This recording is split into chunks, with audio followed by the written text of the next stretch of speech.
Hello, namaste to everybody. Good evening to all our listeners in India and in Asia, and good afternoon to our friends in Europe, and good morning to all our friends, our listeners, our audience in North America, and of course, late good evening to our friends in Australia, Taiwan, Japan, etc. So I am Vijay Kranti, and I'm chairman of Center for Himalayan Asia Studies and Engagement, CHASE. We are jointly organizing this webinar. The subject is China using education as the last tool of colonizing Tibetan mind. We are doing it jointly with Tibetan Youth Congress. The Center for Himalayan Asia Studies and Engagement is a think tank, and it's a meeting ground which is focused on understanding issues which are impacting countries and societies in and around the Himalayan Asia region. And it's a platform for exchange of knowledge, views, and perspectives among Indian, Tibetan, and international experts, researchers, writers, and advocacy groups who take keen interest on different aspects of political, social, economic, strategic developments in this region.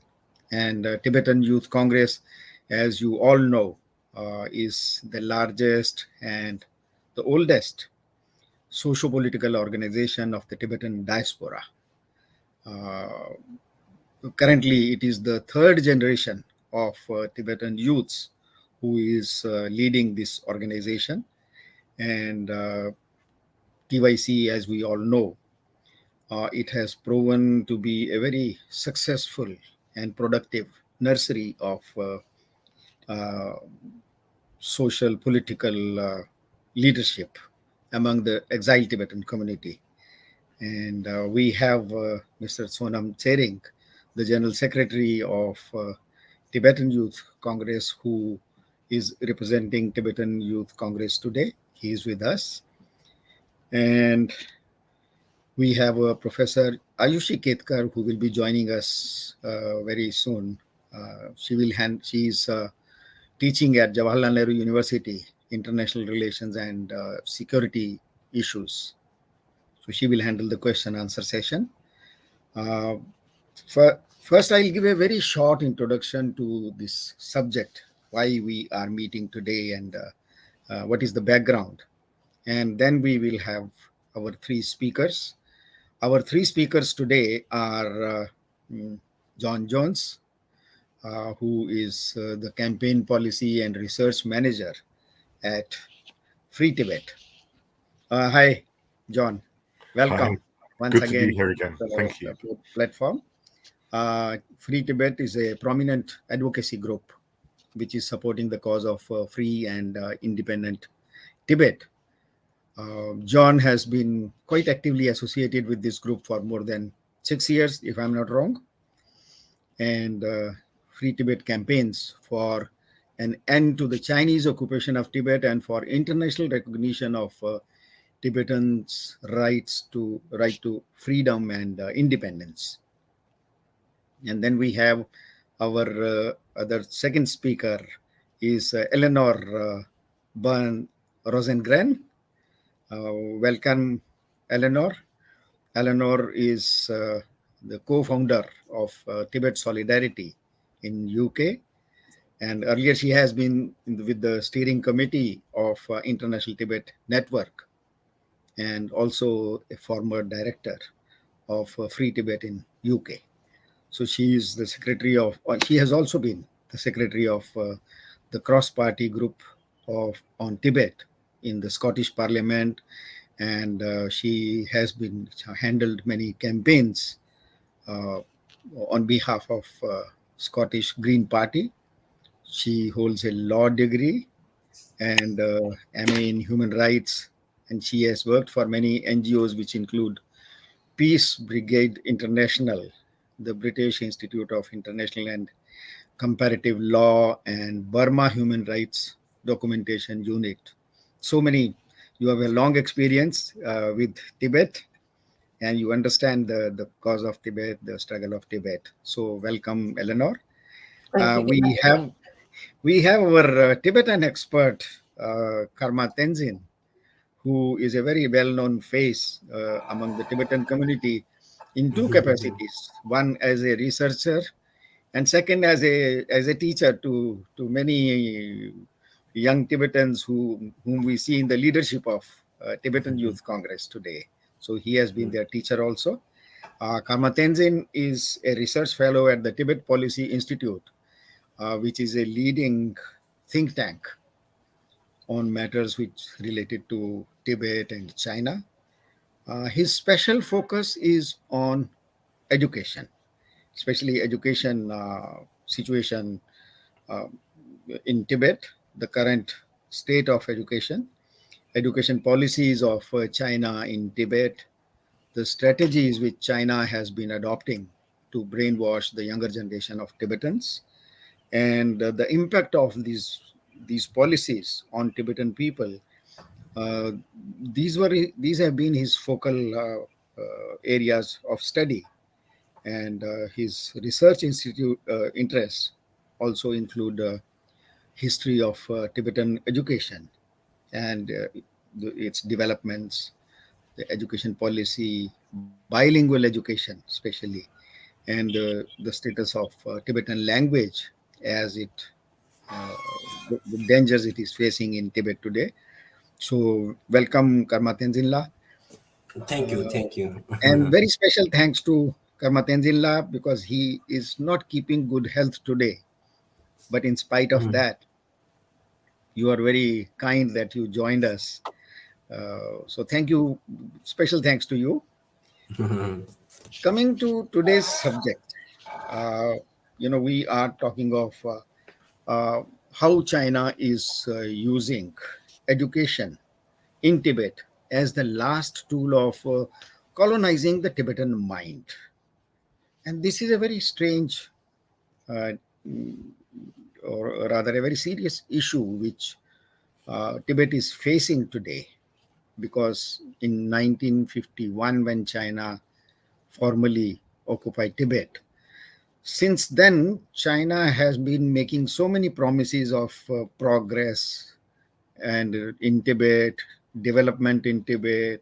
Rather, they have been claiming that they liberated the Tibetans from the feudal rule of Dalai Lama. But in spite of that, today President Xi Jinping is very shocked to see that there is no end to defiance of Tibetans, which right from the days when China entered Tibet. So Mao started with the idea that if you knock out religion out of the Tibetan mind, then the remainder will be a patriotic Chinese citizen. And that's how they have been, Mao and the later on rulers of China have been working for many decades to destroy Tibetan culture, religion, social identity. And there have been 3 to 4 generations on which China has worked in this way, but still they find that whether it was those demonstrations of 1989, 1987, 1989, or 2008 uprising in Tibet, so many places just before the Beijing Olympic Games, the Chinese leaders were shocked to see that the Tibetan youths were in the forefront of these uprisings. You know, in spite that the previous 3 generations have never seen Dalai Lama or the rule of Dalai Lama, and still the Chinese leaders are shocked to see that they have so deep faith in Tibetan independence, in leadership of Dalai Lama, and their faith in Buddhism.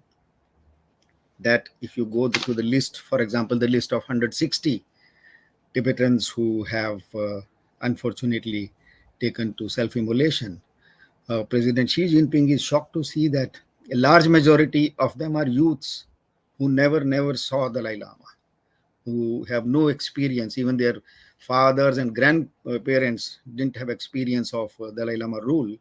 So, which shows that the Tibetans have refused to accept Chinese uh, dominance, and they those self-immolators in their last dying moments, they were calling for freedom for Tibet, wanted to see Dalai Lama back into Tibet, and they were expressing their opposition to the Chinese rule. So now that is why we see that President Xi Jinping has given the call of Tibetan Buddhism with Chinese socialist characters, establishing Tibetan Buddhism in such a way, and that uh, that each Tibetan should come out as a true Chinese citizen. So our today's subject leads to that campaign of President Xi Jinping, the way what he is doing, the changes he has brought into education policy, and the forced removal of children from their families and taking them to Communist Party ruled run schools and brainwashing them with the hope that he will produce a new generation of Tibetan bodies with Chinese communist mind, who will look like Tibetans but will behave like Chinese. So this is the background to what we are going to discuss today. Uh, how the Chinese government is handling the education policy in Tibet.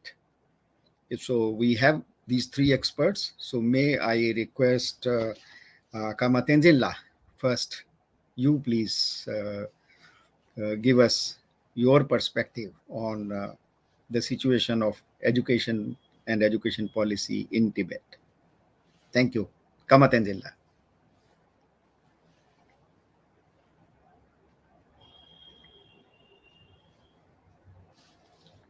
Please unmute yourself.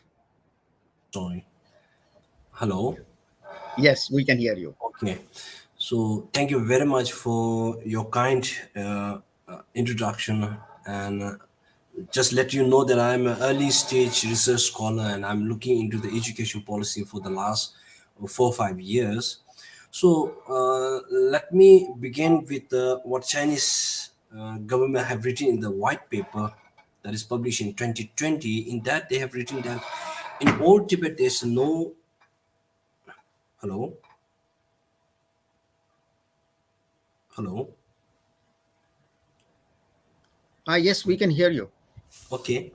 So, in old Tibet, there's no proper school and there's lack of education system in Tibet, and all this they have written in the white paper. But let me remind the Chinese government that in old Tibet we have an education system that mainly deals with the traditional education system. So traditional, I mean the monastic education, one which I think compared to at that period of time, we our education system is the most advanced and well, what should I say, systemized education system with thousands and thousands of uh, great monastic scholars have emerged. Then, after the 1959, the Chinese have invaded Tibet, and the first thing they have done is to propagate or brainwash young Tibetans and to educate Tibetans in the socialist and communist ideologies so that the Tibetans will follow the Chinese. Now, first, Mao Zedong's education system is more like a quantity, the mass education. He needs to inform masses that his ideas and socialist ideas are great, and the people are not supposed to do anything apart from believing or trusting or listening to his voice and socialist and ideologies. Then later on, that education system was changed after the Think Shopping. The Think Shopping focuses more on the quality education, where the skilled vocational skill label was started. That is the what should I say, the whole China's education system. But in Tibet, if you look into Tibet's education policy, the China have implemented two different education systems. The one with the majority Chinese education system, other with the so-called minority education, where they're more focused on the brainwash and to educate in ideology, to educate, to have a faith in the communist government at the Beijing. So these two education system. So if you look at the textbooks that distributed in schools in the Tibet region and the textbooks which are distributed in the Chinese majority textbooks, you can clearly see the pictures on the textbook that one with the distributed in Tibetan regions or minority regions, so-called minority regions, you can see the military personnel or what should I say, red cards or these things. On the other side, their image and textbook contents and everything is a totally different thing. Then subject the Chinese are introducing in Tibet, so most of these subjects are translated direct from Chinese. That too in ideology. That too ideology is in a communism or socialist, or the life histories of the Chinese leaders, including Mao Zedong, Deng Xiaoping, the other great, they claim to be a great military personalities. Their life and everything is translated in Tibetan and teach in Tibetan schools in Tibet. On the other side, in mainland China, the Chinese students are educated to to bring up the Chinese economic system. On the other side, they are education in a different way. Then, in in the early stage, the Chinese have introduced what should I say bilingual education, saying that in the Chinese article number 4, they have mentioned that all the minorities have the right to preserve, promote, and learn their own mother tongue. That is in the Constitution, article number 4. But in reality, in a school, in a life, daily life, and everywhere you see, in a school, you have one period for Tibetan language. Then, apart from that, most of the subjects are taught in Chinese language. And what should I say? They have written the constitution is not implemented in the real life. And moreover, the Tibetan speaking environment is totally destroyed. Apart from learning Tibetans inside school and speaking inside your home, wherever you go, if you are traveling by air, train, or bus, whatever wherever you go, you can find most of these tickets or most of their travel agencies, everything run by Chinese or Chinese language, so that even you learn lots of Tibetans or you learn Tibetans or all, yeah, there's no use in a daily life. So that is the main thing that Tibetan language environment is destroyed. Then now came to the main point that Xi Jinping's implementation. In earlier, the Chinese are very good at educating young minds and brainwashing them. For example, in Cultural Revolution, the Chinese red cards, millions of red cards, the young minds are brainwashed and they have destroyed not only Tibetan culture and tradition, including Chinese culture and tradition. They have some experts are saying that they have destroyed almost China's history and China's lots of things have they have destroyed. So during the Cultural Revolution, the Tibetan language, culture, religion, all are included in 4 O's. So you are not supposed to practice that. So, after the Cultural Revolution, the Tibetans had little freedom to learn Tibetan language, and so that because of many Tibetan great lamas and leaders in Tibet, they have taken initiatives to learn Tibetan language and to educate young in Tibetan language. So they have taken the initiatives.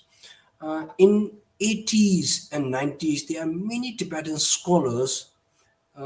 Those scholars are not educated in Chinese run schools in Tibet. Rather than that, these scholars, what we have right now, are most of them are educated in monasteries or private education systems. Or Now, under the Xi Jinping's rule, now the private schools are closed. Monasteries are not supposed to teach Tibetan language during the winter holiday. Then you can find lots of kindergartens, preschool run by Tibetan and the run or medium instructions are Tibetans are closed in many parts of Tibet. Then one incident they have circulated a government document. In that circular you can find that the students after the winter during the winter's holiday not supposed to go to monasteries, not supposed to attend any prayer sessions or teachings, or especially the schools which are run by monasteries to teach Tibetan language and religion. So in a nutshell, what Chinese government under the Xi Jinping leaders is doing is what anything which is related with the Tibetan language, Tibetan tradition, culture are considered to be anti-separatist elements, so that they wants to what should I say keep distance with the young Tibetans with the tradition culture which is a what should I say a thousand old tradition language or this. So now, then in the Chinese have introduced one more that in bilingual education in 2010 they have what should I say formally introduced bilingual education. In bilingual education, in theory they say there's a two different theories. One is attractive and other ones are subtractive. So in bilingual education, if you are going to teach mother tongue if you are going to introduce a second language, if both language have the similar opportunity to use in a society, in a home, in a school, then that will aid or help the second language to develop along with the mother tongue.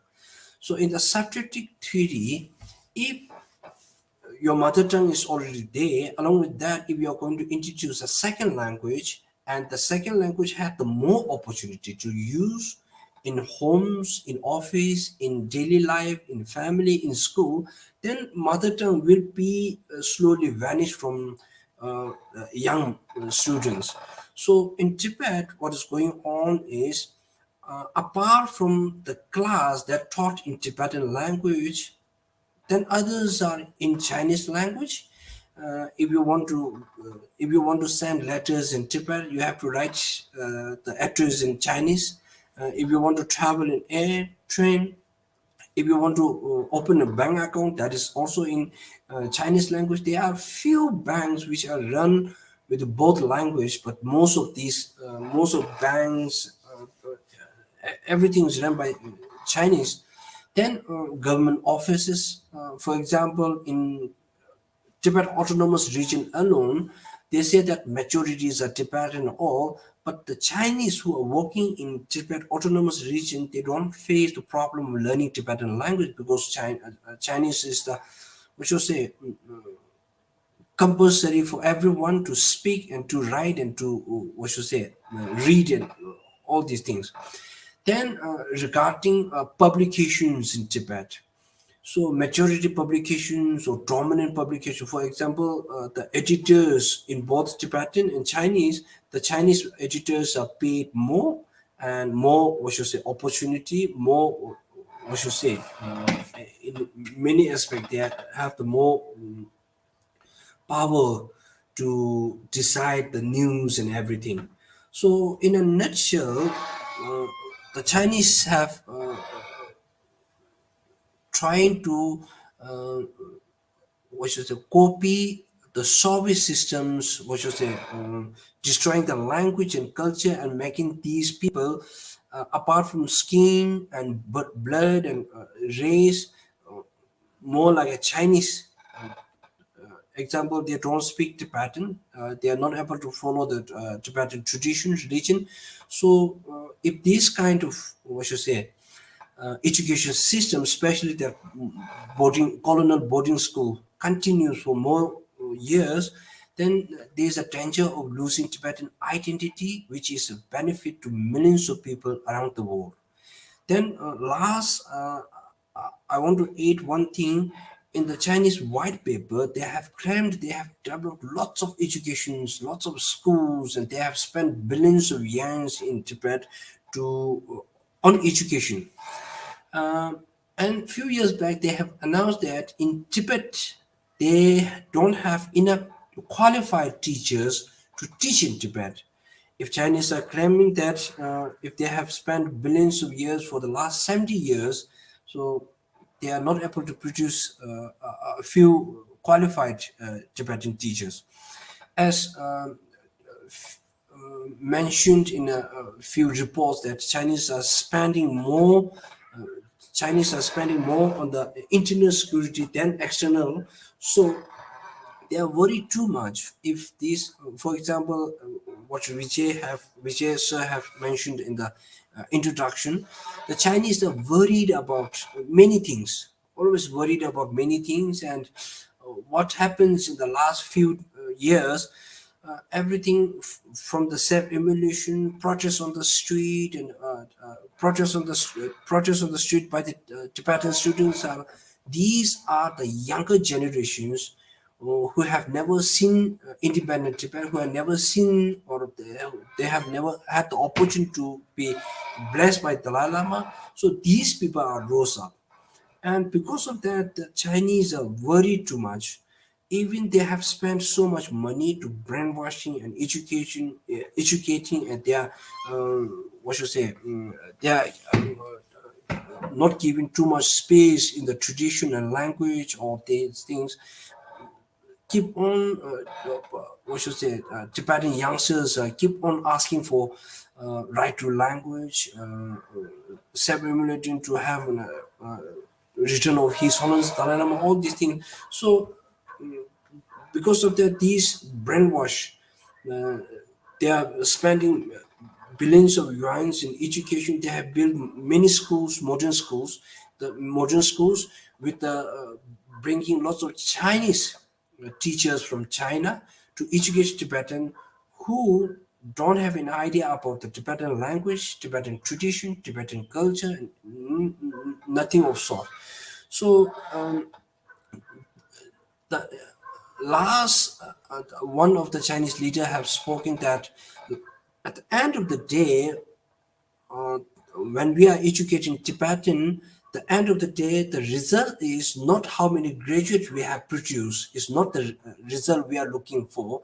Our result is at the end of the day, these people who we have educated for the 50, 70 years, they should follow the ideas of Marxists and Xi Jinping, Mao Zedong, these leaders, rather than His Holiness the Dalai Lama.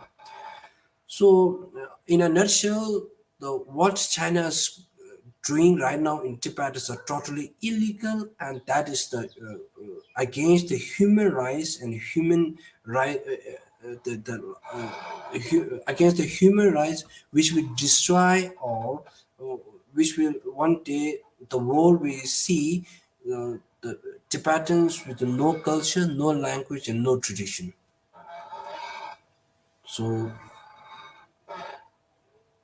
thank you very much. I will try Okay. to speak more on the question answer. Thank you. Right, right. Thank you very much. Thank you, Kamala.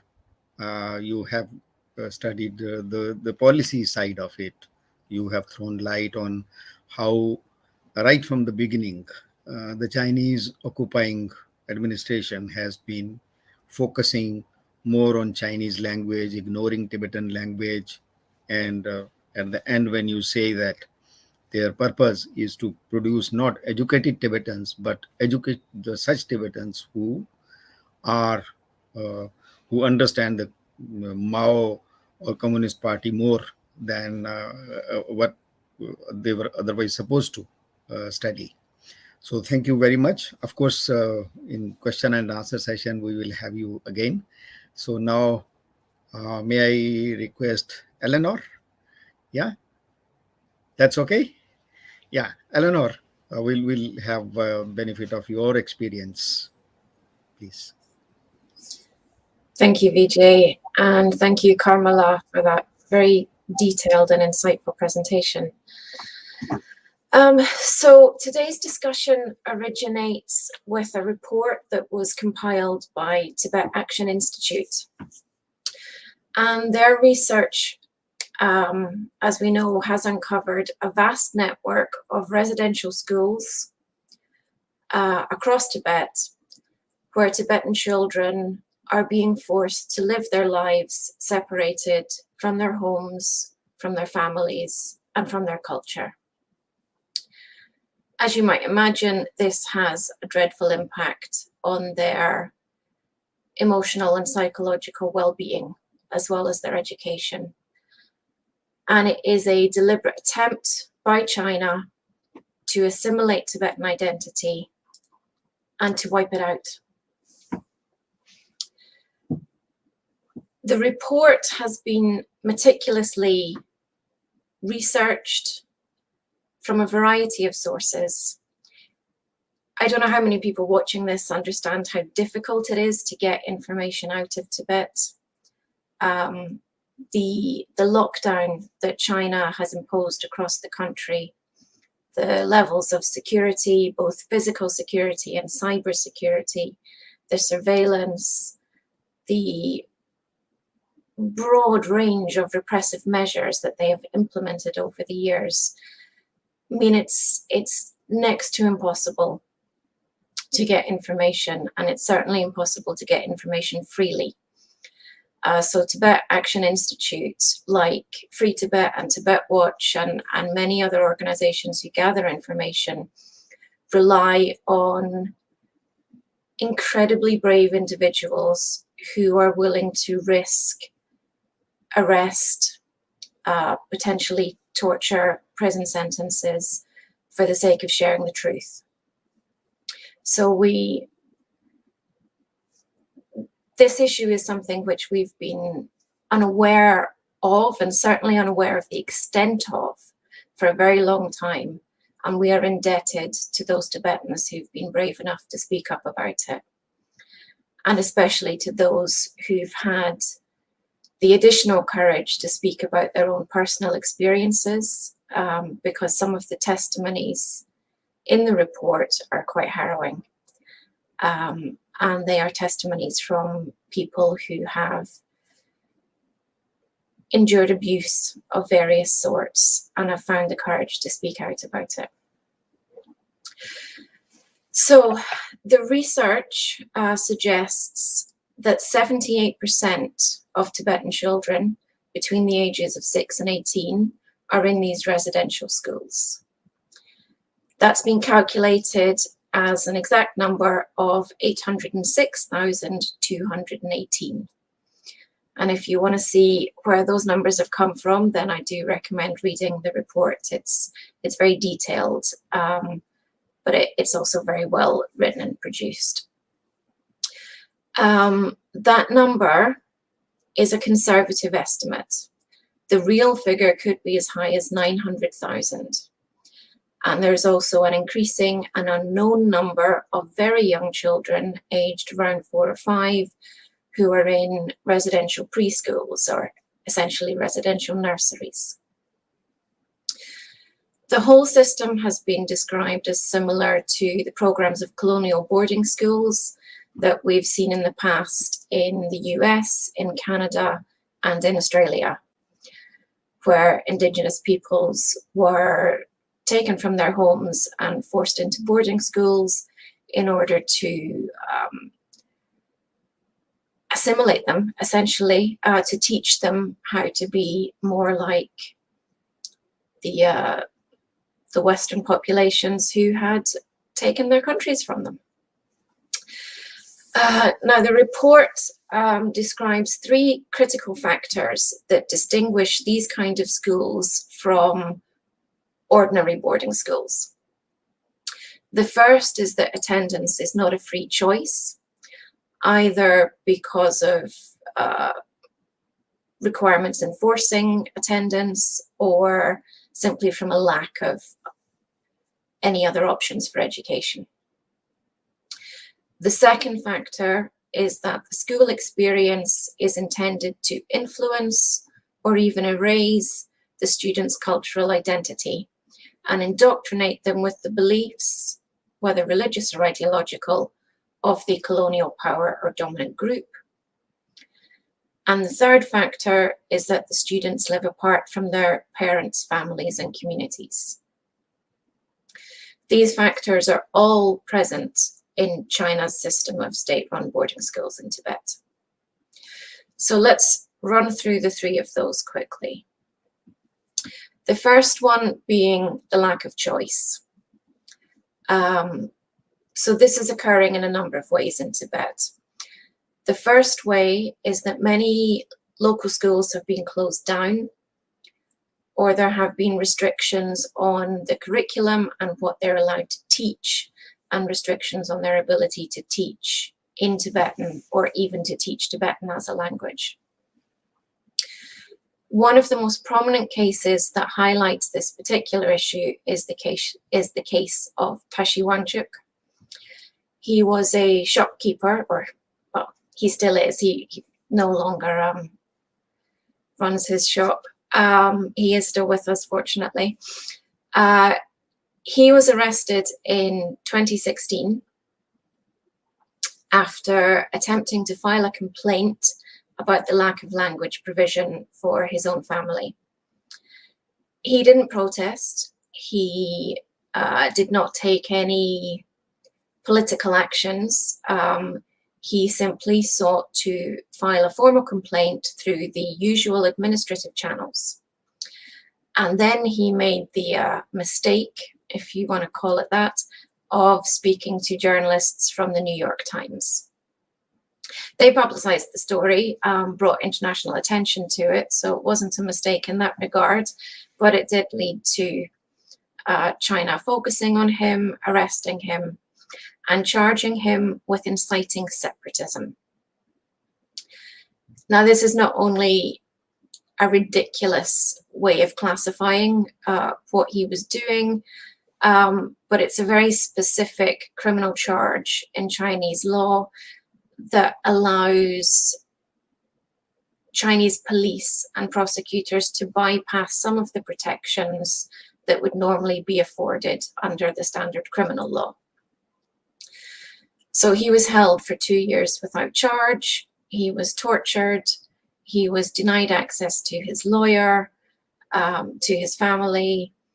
And when the trial eventually took place, there were a lot of restrictions on it. It was difficult to get any observers into the trial, and he was ultimately sentenced to 5 years. That's 5 years in jail for trying to make sure that the children in his family could learn their mother tongue. It's an insane situation. Tashi Wanchuk has now been freed, but he remains under various restrictions, and it's been difficult to get updates from him. But that highlights the length to which the Chinese government is going to prevent Tibetan children from learning Tibetan and from learning in Tibetan. Another avenue that parents would traditionally have in Tibet is monastery schools. It's quite traditional to send children to monasteries in order to be educated.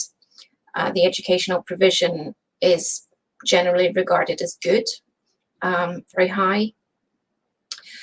And this is another aspect of Tibetan culture that the Chinese government has been cracking down on in recent years and decades even. To pick one example again, we can look at the situation in Larangar.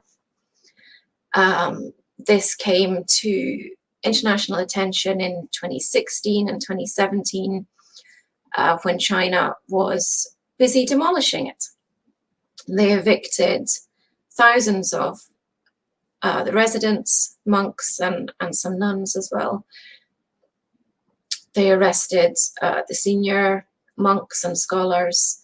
They literally sent in bulldozers and knocked down thousands of homes, other buildings. And they are now taking efforts to open it up for tourism, which will be somewhat inconvenient for the monks who are living there. and trying to work and study. But this is just one of the ways that China is deliberately attempting to reduce and minimize the influence of centers that have a strong reputation for promoting Tibetan culture and education. Another reason or another aspect to the lack of choice element is the forced resettlement of nomads. So many Tibetans who would once have lived a nomadic life, focusing on looking after livestock, have been resettled in urban environments where they have to, they've been separated from their animals, from their traditional way of life, and they have to find a place in a Chinese-dominated society and a Chinese language-dominated workplace. So the need for education, formal education in the first place, and more specifically Chinese language education,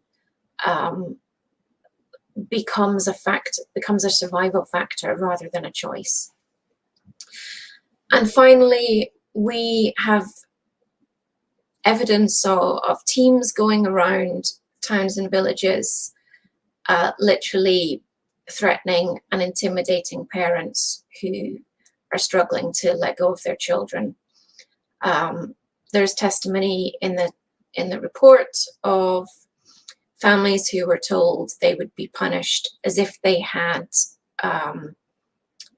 been involved in a protest or taken some sort of political protest action. And they can be fined, interrogated, just threatened, physically threatened by security forces going around. So in all of those different ways, parents are left with no choice but to send their children kicking and screaming and crying to these residential schools. Now, moving on to the element of indoctrination and cultural assimilation. The Chinese government has actually been quite clear. They have not attempted to hide their motivation behind this policy. So there's a quote from China's State Council addressing education and saying that the purpose of the boarding schools is to guide students of all ethnic groups to establish a correct view of the country, nation, religion, history, and culture. A correct view. It's not what you would normally read in any education policy, certainly not in this part of the world, fortunately, but it's language that we see repeatedly in Chinese policy documents. Another quote from the State Council in a document entitled Decision on Accelerating the Development of Ethnic Education goes on to explain how officials are obliged to strengthen boarding school construction in what they call minority areas, and that the goal of this is for students of all ethnic minorities to study in a school, live in a school, and grow up in a school. So they've been quite clear that they want these children to spend their lives immersed in indoctrination. And they've said that one of the aims of this policy is to realize the long-term stability of the country. So we can see a clear link that China has put out there quite clearly, showing that this indoctrination and assimilation policy is a critical component of stability. So they obviously believe that this will wipe out the desire to protest. They could not have been more wrong. But we have testimony in the report from children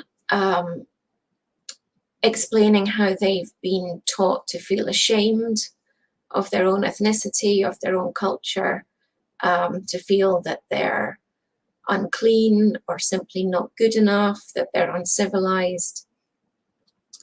And these are themes that we've seen in Chinese propaganda throughout decades. We've got testimony in the report of children being forced to watch propaganda films,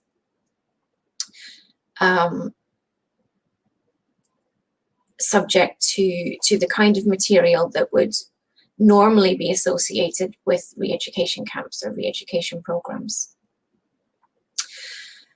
We've also got figures explaining the different approaches in Tibetan areas and in the educational provision provided to Tibetan children as compared to Chinese children. So if we look across China as a country, the rate of young children, elementary or primary school level, who are in boarding schools is 14%. As I mentioned earlier, the number of Tibetan children who are in these schools is 78%. There's a huge disparity between those numbers.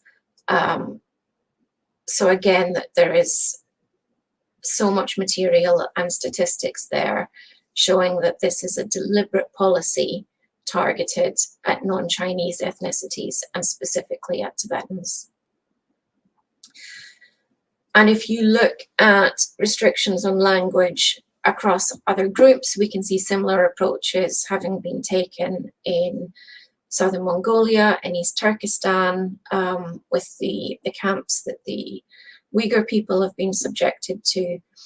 A lot of effort has gone into suppressing cultural identity, suppressing mother tongue education, and abilities to express the culture or simply to communicate in the mother tongue. So finally, we come on to the aspect of separation. Now, obviously, young children who are separated from their families and their homes and everything that they know, obviously they're going to feel isolated, homesick, lonely. That doesn't even need to be discussed. I'm pretty sure everyone listening to this would understand that being the case. And I'm sure many people can guess at the risk of abuse, whether it's physical, emotional, or even sexual. And unfortunately, we have plenty of testimony relating to all three different kinds of abuse occurring in these boarding schools. What's new or maybe specific to these schools is the fact that children have been told when their parents have tried to visit them that if they go and meet their parents, they will lose academic points. Obviously something to do with the grades or the scoring systems in the schools. So basically, when parents have attempted to visit these schools, and we've got photos of parents standing outside the railings of gates, not being allowed onto the premises, but attempting to speak to their children. And the children have been warned not to go and speak to their own parents or their other members of their family, and told that they will lose points or suffer some kind of grade penalty if they go and speak to them. And I just can't imagine the impact that that would have on a young child. And the report discusses towards the end some of the evidence speaking to the long-term impact that it has on their emotional and psychological well-being. And it concludes by drawing some links to the protests that we've seen across Tibet and how often education and language and this issue of cultural assimilation is one of the core grievances within these protests. We've seen many protests by students, by teachers, specifically on the issue of school closures. Earlier, it's also a theme that we've seen in some of the individual protests, including the almost 160 self-immolation protests that have taken place. And that is a dreadful statement for anyone to have to make. And it's one that we must listen to. And I believe John is going to speak more about the campaigning and advocacy efforts that have been taking place across the world. But it is absolutely vital, now that we have these numbers, that we know about the extent of this system, that we do not continue to ignore it. It's absolutely vital that governments and campaign groups give this the focus it deserves and call on international bodies and the Chinese government to bring this to an end. Thank you. Yeah, thank you, Eleanor. You have gone into minute details of the present approach of Chinese government under the leadership of President Xi Jinping, and especially the three aspects of education. One is the lack of choice for the parents and the children, what kind of education and where to get that education. That choice has been taken away. And then you pointed out very clearly how this system is being used to eradicate the cultural uh, identity of this whole generation. And the third is there's the separation from their parents, forcible separation, so that this is, in that sense, we have heard so much about what happened in America or Canada or in Australia, how the local children were weaned away from their own culture. And this is exactly what is happening. So let us hope that people living in countries like America, Canada, Australia, they should now be more aware of the dangers of this Chinese approach and policy in Tibet. And these governments should be more vocal. The people should be more vocal. Before I hand over to John, I can't stop myself from sharing a personal experience.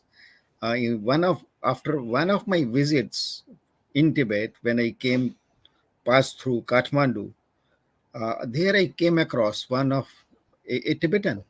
His age was somewhere around 30 years. And I was introduced to this gentleman. He had come back from Tibet and was going back to home. And his purpose, he told me, was that he had a child, about 5-year-old, whom he came to deposit. I would say the term deposit, because there was nobody else who could take care of his child, to deposit his child in a Tibetan school in Nepal.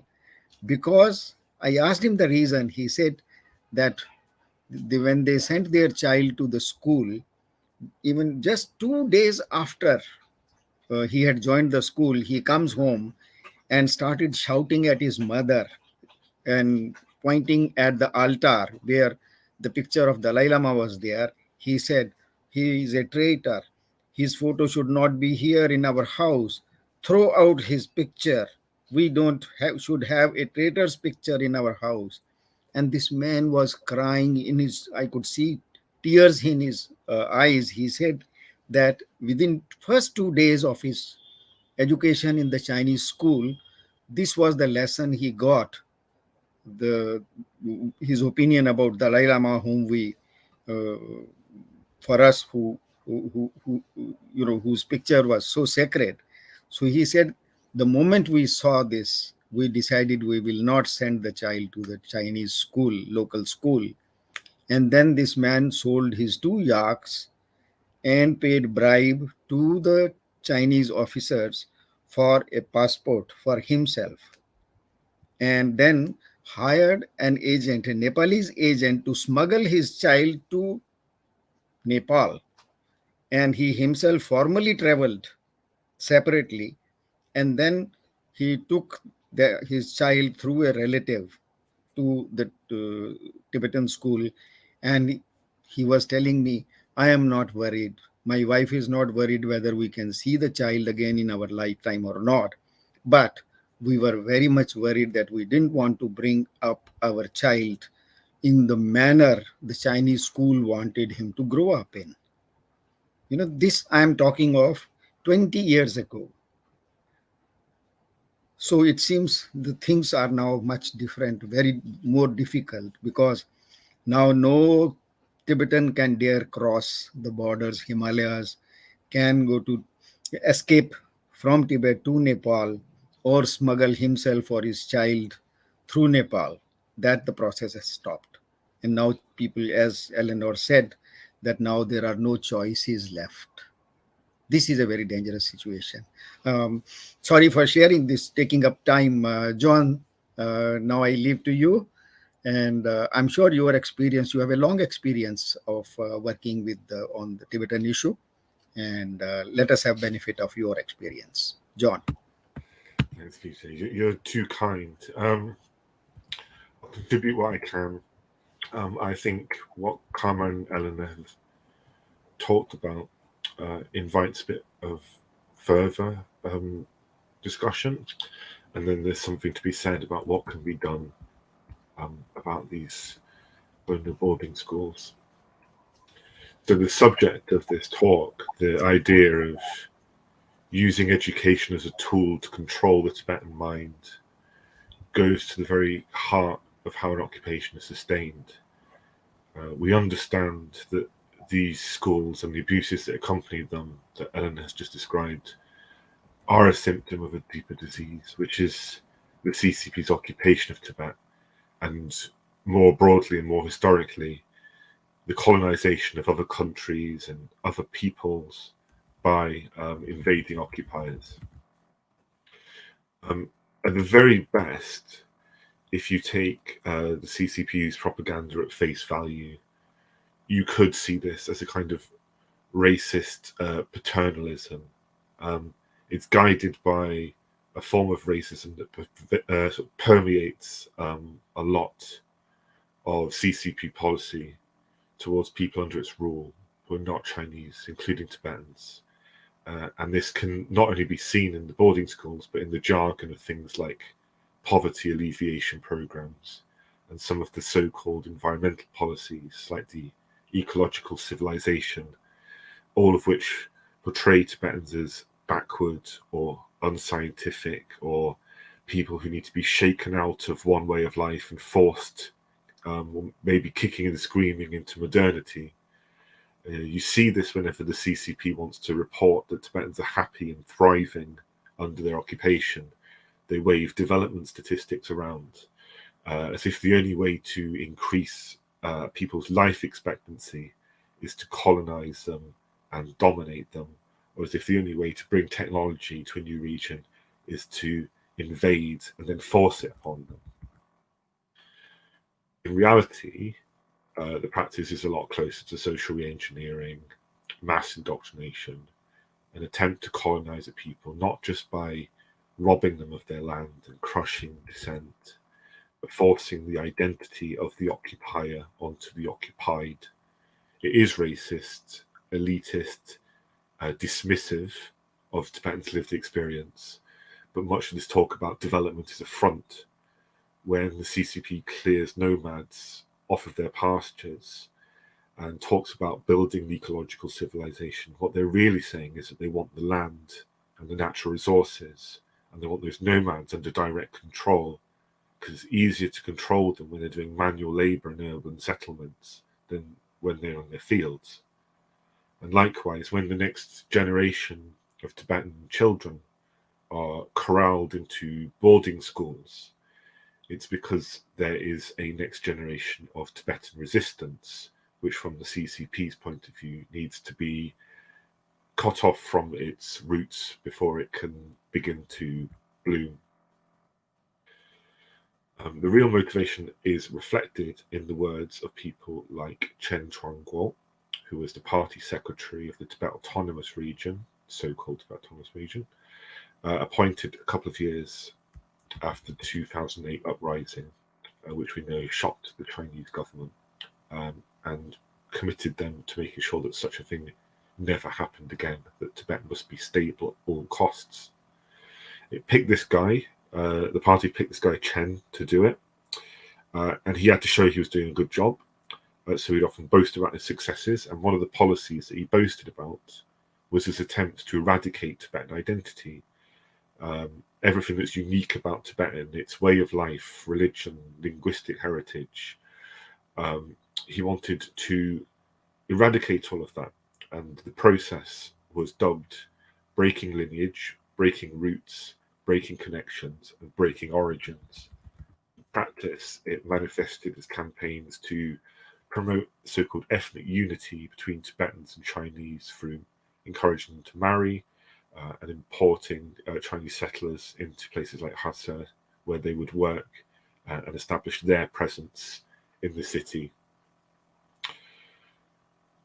So when we look at these colonial boarding schools, one of the things that we have to ask is whether the CCP, according to its own words, according to its own standards, cares about development in Tibet and cares about the well-being of these children. And we can sort of look at the evidence. On the one hand, they're demolishing schools. They're closing down other schools like Sendruk Taxi Middle School in Golog, which is where the recently released political prisoner Rinchen Ki taught until it was closed, and she was arrested last August for speaking out about it. We can see that the CCP are restricting the curriculum to relegate Tibetan to a regular school subject rather than a language that Tibetans should be learning and using in their daily lives. We've seen calls to strip Tibetan of its status as a minority language. We've seen authorities banning monasteries from teaching Tibetan to the lay community. Eleanor mentioned Tashi Wanshuk. That's how his origin story of his Tibetan advocacy began. The absence of options in his native Kyagudu county after monasteries were forced to stop giving language classes. All of these policies, and then at the same time, the Chinese government claims that these residential schools that Tibetan children have to go to are filling a gap because Tibet is so sparsely populated and these children need education and there are so few schools. Well, how on earth did that happen? Who caused that? So this theme that we see is of the CCP creating problems, invading, occupying a country, creating problems, and then imposing its own solutions. So you close the local schools, you cut off access to education, and then you impose boarding schools. And again, just like the nomads, you create problems like saying that Tibetan nomads and rural Tibetans are not doing productive work. You say that those pastures need protection from the animals that have grazed on them for generations. And then you impose your solution. You take these nomads and then you coerce them or induce them to move into urban settlements where they can do more productive labor like cleaning streets or picking up litter or other things that have got nothing to do with the life that they once knew. This is how you bring Tibet, at least in their vision, under their control. The damage that these schools do, Ellen has spoken a little bit about this. When we talk about the scale of them, it is important to remember the individual damage that they do. So Ellen mentioned that trauma, homesickness, psychological harm that causes children and parents when they see their children disappear for the duration of their school life. The report, the Tibet Action Institute report, also talks about experiences from Tibetans who were in previous generation of boarding schools, which truly are damning. They talk about everything from lack of resources like toilets to bullying, corporal punishment, and even in some cases sexual harassment and rape. But also another side effect of these schools is that not only are Tibetan children indoctrinated during class time, but the commitment to cutting children off from their heritage is all pervading. So there's examples from the report of children in one of the boarding schools in Hassa, for example, being barred from visiting the Jokhang temple at any time. Or another case from Central Tibet of a school principal boasting that they would have staff who would intercept Tibetan children so that during religious holidays, if the Tibetan children tried to attend religious events, these staff would catch them and then escort them back to the school. So there's absolutely no way that they want these children to escape this closed bubble of indoctrination. It's not just about filling a gap, because Tibetan children are not getting the education that the CCP so sorely wants them to get after bulldozing their schools or closing their schools. It's also a full-on attempt to reprogram the next generation to ensure that something like 2008 does not happen again, where the next generation of Tibetans protest and challenge the CCP rule. And as Eleanor mentioned again, that commitment to cutting out protest isn't going so well. I work at Tibet Watch part of my time, and we get a constant flurry of stories of Tibetans who continue to carry out protests. And as we've seen recently as well, a couple of cases of self-immolations. The other thing to bear in mind with all of this indoctrination of children is it's not just the boarding schools. We might remember that last year there were some disturbing reports of militarized summer camps for Tibetan children, many of them actually on the border with India, so kind of close to home for maybe some of the viewers here. Hundreds of students aged between 8 and 16. It looks like, again, either induced or made to attend these militarized summer camps and taught virtues like discipline and loyalty and patriotism to China and the CCP. And this sort of thing is not always hidden. Sometimes we learn about this because Chinese state media boasts about it. They boast that they're training the next generation of children to be loyal to the CCP, rather than using their summer breaks to see their families or even learn Tibetan. Children are getting a military education from the occupier. That's the context that these boarding schools operate in. They do have to be challenged, and we do have to remember when we are challenging them that they are inextricably linked to the wider problem of the occupation and the CCP's aims of perpetuating and extending it. In terms of what can be done, so the interesting thing about this report and the reception, it's a common story that we will have seen with Tibet, which is that most people in the world don't know this is happening. It's not reported. It's so hard to get information out of Tibet in the first place, but then pick up by journalists is shamefully small. But those who have seen the evidence have been shocked and compelled to act. And that's really promising, because that suggests that this isn't a question of spreading the news about these outrages and reaching people, and particularly because it involves children. People do understand, and there is that compulsion to get involved and try to do something. So there's been advocacy efforts in several countries, and I know that in the UK, this system of colonial boarding schools was raised in Parliament by one MP, Devendra Mishra. He raised it in a debate in February, and I think MPs in other countries have raised them too. And at the same time, the thing that we're really trying to push at the moment is an online action, which is targeting the United Nations High Commissioner for Human Rights, Michelle Bachelet, telling her to speak out about the mass detention of these children, the indoctrination for political ends. And you can find that action if you haven't taken it already. It's on the Tibet Network, the Tibet Action Institute website, probably on the SFT website. It's definitely on the Free Tibet website. We can't stop pushing this action. All combined, just under 15,000 people from around the world have taken part in this action, which is impressive numbers for Tibet, especially since this action was launched, I think, just under a month ago. It demands that Michelle Bachelet issues a public statement of concern on Tibet and requests immediate access to Tibet, including monitoring visit to the boarding schools. We want to get that action to 20,000 people. One of the reasons is that there is a real sense of disappointment with how Michelle Bachelet has conducted herself as the High Commissioner for Human Rights. She's been completely silent on Tibet and East Turkestan and in criticizing the Chinese government since her appointment in 2018. We need her to listen.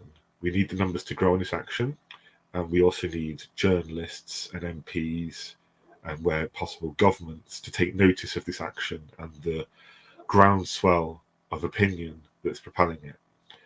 And the more noise that all of us can make, the more likely it is that she can break her silence on Tibet, and that maybe we can see a bit of movement on challenging this regime of repression and indoctrination. And I think I'll leave it there. Thank you.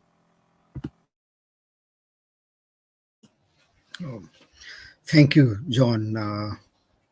The way you have explained the impact of what China is doing, how residential schools are impacting the social environment, like the trauma of parents. You spoke about the racist patronization by the Communist Party of China and the social engineering aspect of it, and then exploitation of children in so many ways in these residential schools, including sexual exploitation.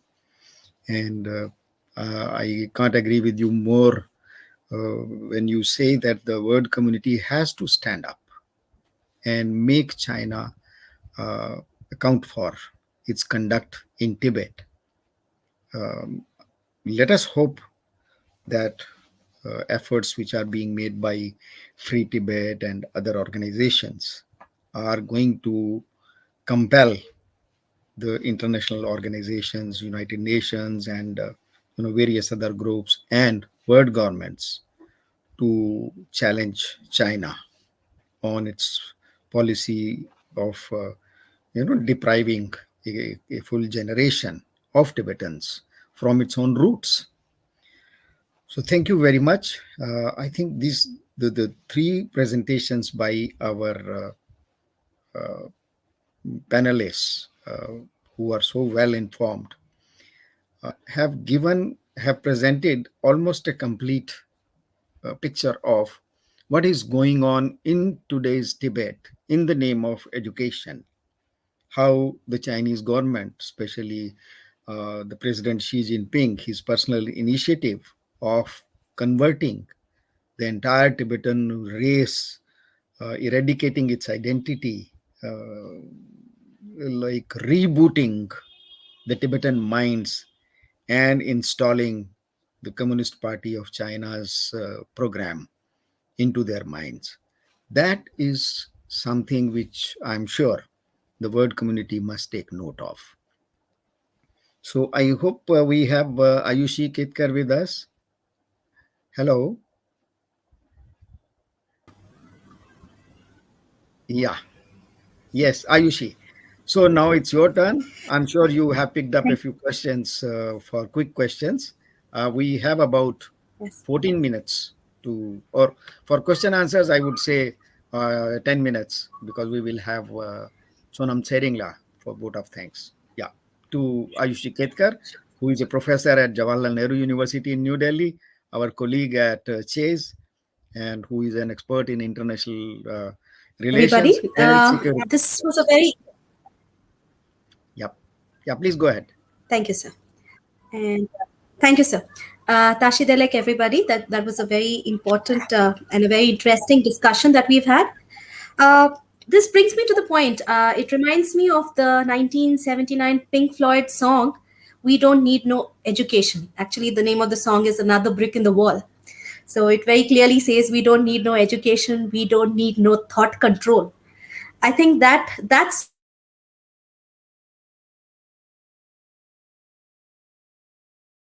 of is really worrisome, because here is an entire generation of children who are bound to lose their very identity.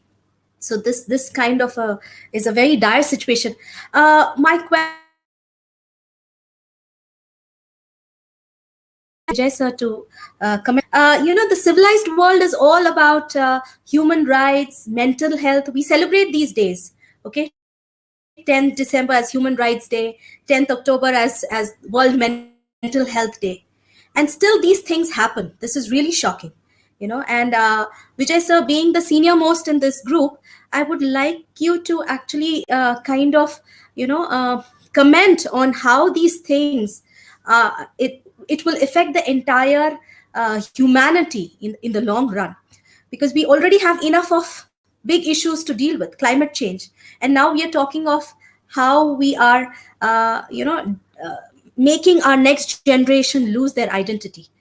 Schools have been the centers of socialization, of identity creation. Here, instead of educating students, we are talking of indoctrinating them. Few things. Let me begin with the first speaker, Karma Tenzing La. You have spoken of how these children will have no culture, no language, and no tradition. Do you think, Tenzing La, that this is going to backfire? Is there a possibility of this backfiring? Because you see, most of the immolations that have happened have been by people who have not seen Tibet or not met Dalai Lama. So this kind of heavy indoctrination, do you think it's going to backfire? It will make people they'll care more for their identity and they'll fight for it. They'll fight it with their lives. Okay, so I would like you to comment on this. Eleanor, you have mentioned a very, in fact, 2 points that there are questions based on it. One is you're saying this is a very important piece of information, very important data that you have given, that more than 70% of the children are in these kind of schools. Okay, away from their parents, away from their family, away from their community. And you've spoken of lack of choice. So is this lack of choice something that you see will stay in the long run? Because China, with its deep pockets and with its known unethical behavior, do you think this kind of a situation will continue, or do you see activists like you, like John Jones, and the organizations, Free Tibet Organization, Tibet Solidarity Organization, and many of these organizations, do you think they are going to reverse this situation? Is there a possibility? And for you, John, sir, you have, I think this is a point that has come in all the three speakers. There is on one side, it's the carrot and on one side you see like strong action being taken by China, like academic points or punishing people who voice against this schooling program. And on the other side, they see a lot of opportunities being provided. So now this is like, it's a double-edged sword, where people have to make hard choices. So do you see younger generation actually succumbing to it? Do you think they would feel at some point or the other that might be these opportunities way more than the consequences they have to face if they stick to their ethnicity, if they stick to their culture, if they stick to their traditions? So do you think this opportunity part will act as an economic incentive for people to forget about nationalism and kind of accept Chinese colonization? So do you see this happening? Yes, I sir. think let us start with Karmala. My role as moderator should come at the end. So I think the first question for Karmala, and then Eleanor, and then John. Yes, please. Thank you, Ayushji. So I think Chinese leaders should think that we are in the 21st century, that world is not like a before. We are in the 21st century. We have access to many digital informations and all. And another thing is that all the self evolutions in Tibet are the third generations, the born after Chinese invasion, and that too is in 20 years and in teenagers and early 20s and late 20s. So these people are the people who the Chinese have educated for the last 50s and 60s, 70 years. Many of these people have never seen Dalai Lama, never heard of him, and never had the opportunity to audience with him.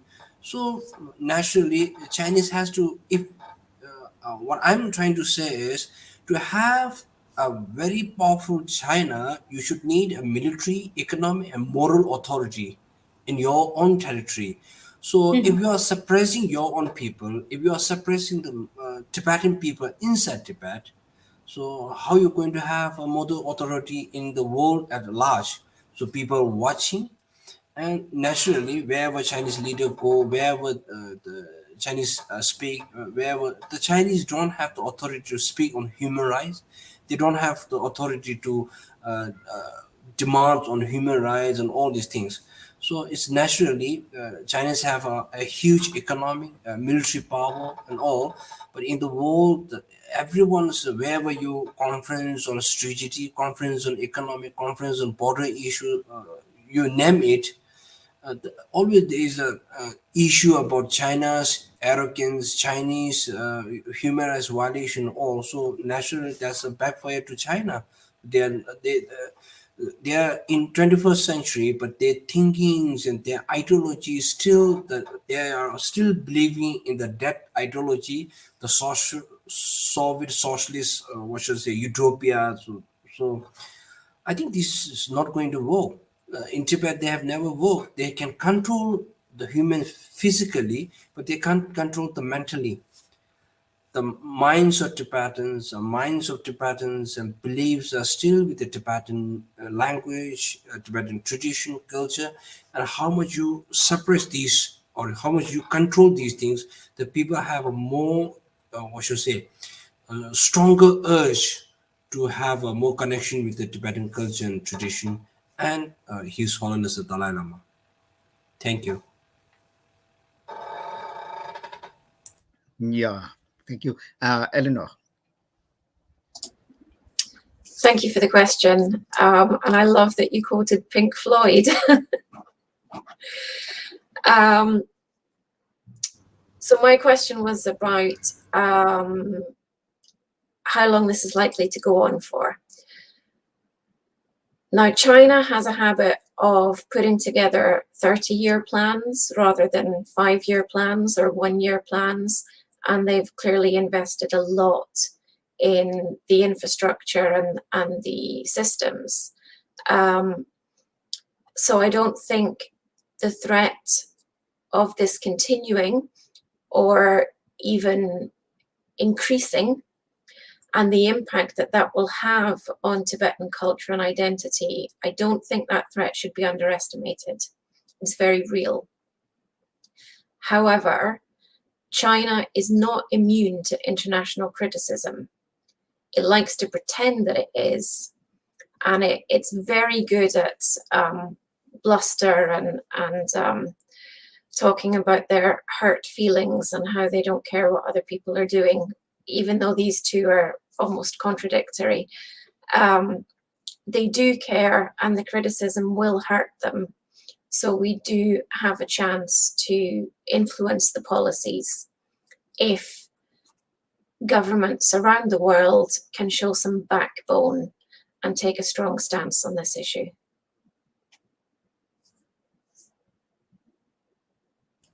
I'll leave it there. Yeah. Thank you. Yeah, that's very reassuring that in spite of China being so strong, still there is hope, and I'm sure our various human rights groups, not only related to Tibet but other groups, are also going to put pressure on China. John, your part of question now, please. Sure. So my understanding with my one was that Tibetans are being faced with sticks, but also carrots, and if some of the opportunities that are granted to the younger generation, will they convince them to depart from resistance and nationalism? It's far easier for me to answer this question in quiet Northamptonshire than it probably is for a Tibetan inside Tibet, who probably has to think about this a lot. Tibet, as we know, has been occupied for 7 decades, and in that time, the level of repression has never gone down to zero, but it has taken different forms. There have been times where it's intensified and other times where it's let up. Almost like different governments trying different tools to try and bring Tibetans around to their way of thinking. It hasn't worked so far. I don't see a frontal assault on someone's culture having lasting positive benefits either for the CCP. For one thing, there remains plenty of Tibetans in the wider world who can see what's going on with the freedom to speak out about it and to protest, and they can still interact with Tibetans inside Tibet. And another thing is that there are Tibetans in Tibet today, obviously, who want to keep their head down, that maybe don't want to protest. They want a normal life, that might internally resent the occupation, but not everyone could be a protester. But with these tightening restrictions and these increasingly audacious attempts to re-engineer Tibetan society, what it means to keep your head down might change in a few years' time. Tashi Wanchuk, brave though he is, might have thought that he was keeping his head down when he acted within the law at all times and kept offering assurances to the Chinese government that he didn't take issue with Xi Jinping, didn't take issue with the CCP. He just wanted to preserve his linguistic heritage and see that the next generation of Tibetans could learn it. Whether he went looking for trouble, trouble certainly found him. And I think that will happen, unfortunately, to a lot of practicing Tibetan Buddhists, a lot of Tibetans who want to continue to teach their language, people who might probably, I don't think you can escape being political inside Tibet because it's everywhere. But if you haven't realized yet that you're in a political struggle, it will surely find them just because of these top-to-bottom changes to their society. And I think that will always encourage resistance. So maybe some people be swayed by this, but I don't think it's going to have the effect of extinguishing resistance. I think only listening to Tibetans' demands will ultimately do that. Yeah, thank you. As far as my part is concerned, I think most of the questions have been already answered. And still, I would like to conclude this discussion on one note, that history is a road roller which runs with its own speed and in its own direction. It can't be guided with the best of or greatest of powers. It can't be controlled. We have a few examples. In my neighborhood, India, we never thought that there will be a Bangladesh. And suddenly we discovered that within 2, 3, 4 months, we had a new nation because the local Bengalis, they did not, they rose up against the suppression of West Pakistan.